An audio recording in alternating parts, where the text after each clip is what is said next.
Hello friends, last video में हमने human immune response तक और एंटीबॉडी का स्ट्रक्चर एंड डिटेल में उनके टाइप्स स्टडी कर लिए थे। अब इस वीडियो में हम देखेंगे वैक्सीनेशन एंड इम्यूनाइजेशन।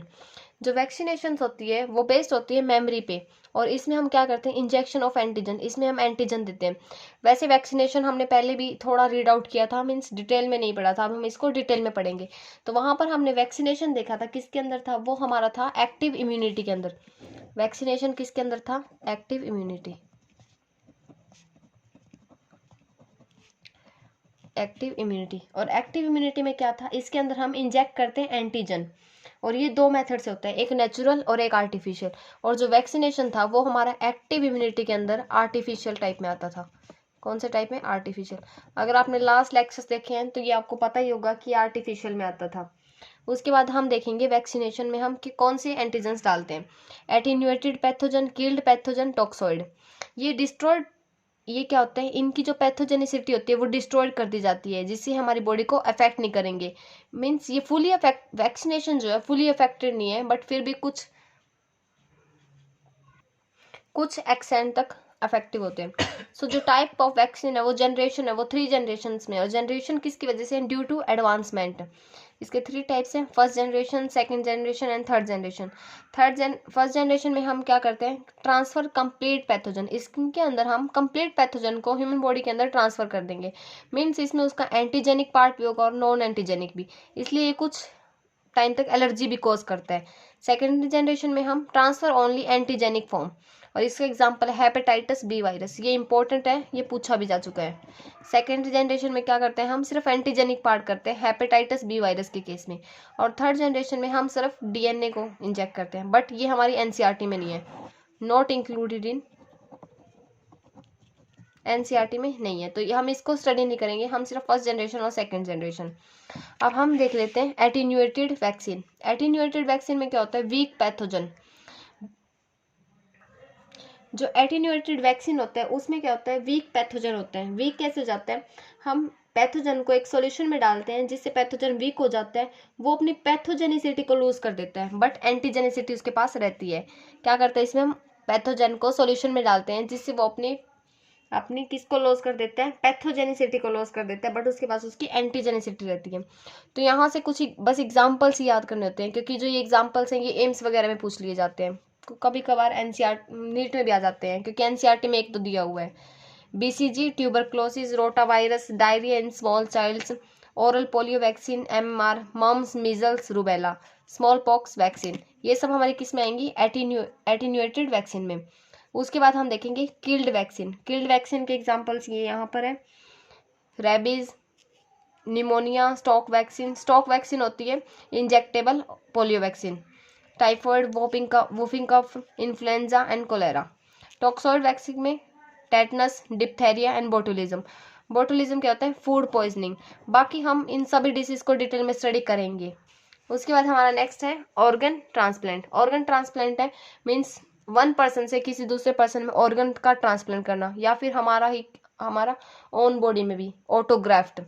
तो ऑर्गन ट्रांसप्लांट के लिए हम क्या करते हैं, एंटीजन को चेक करते हैं। और जो ऑर्गन ट्रांसप्लांट के लिए एंटीजन होता है वो हमारा कौन सा होता है, एमएचसी और एचएलए, मेजर हिस्टोकॉम्पैटिबिलिटी कॉम्प्लेक्स और ह्यूमन ल्यूकोसाइट एंटीजन।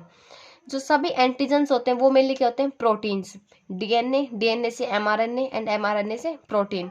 और डीएनए कहाँ प्रेजेंट होता है, न्यूक्लियस के अंदर, न्यूक्लियस कहाँ, क्रोमोसोम। और जो एमएचसी एचएलए है वो क्या होता है, ऑर्गन ट्रांसप्लांट के लिए हम एंटीजन को चेक करते हैं, और वो एंटीजन प्रेजेंट होता है 6th क्रोमोसोम पे।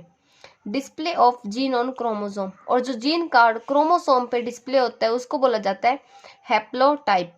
एमएचसी, मेजर हिस्टोकॉम्पैटिबिलिटी कॉम्प्लेक्स, ये 2 टाइप का, एमएचसी 1 और एमएचसी 2।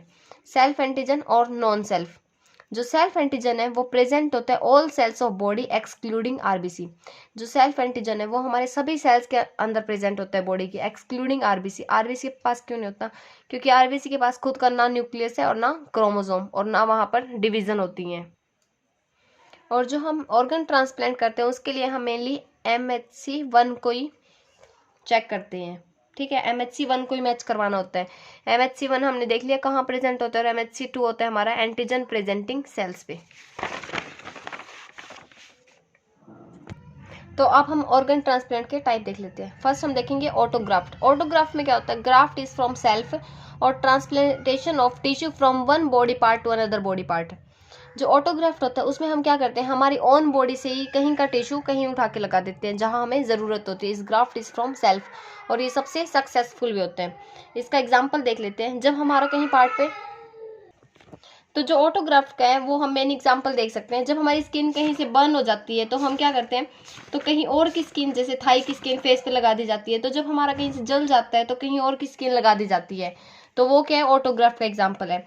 या फिर जब रेडियस और अल्ना के बीच में ब्रेकेज हो जाता है तो जो फीमर होती है एक्स्ट्रा बोन, तो उसको कट करके उस सेक्शन में फिट किया जाता है। ओके, और उसके बाद हम देखते हैं isograft. Graft from identical people between individuals of same genetic constitution. तो ये किस में होता है, आइडेंटिकल पीपल्स में होता है, between individual of same genetic constitution. इसका एग्जांपल है आइडेंटिकल ट्विन्स, क्लोज रिलेटिव्स। उसके बाद होमोग्राफ्ट और allograft. Graft from same species genetically dissimilar. मतलब स्पीसीज सेम है बट जेनेटिकली वो डिसिमिलर है, जैसे फैमिली मेंबर्स। और जो फैमिली मेंबर्स में भी सिबलिंग्स होते हैं उनमें ज़्यादा कॉमन थिंग्स होती हैं एज कम्पेयर टू पेरेंट्स। और उसके बाद हेट्रो और जीनोग्राफ्ट, ये होता है डिफरेंट स्पीसीज के अंदर।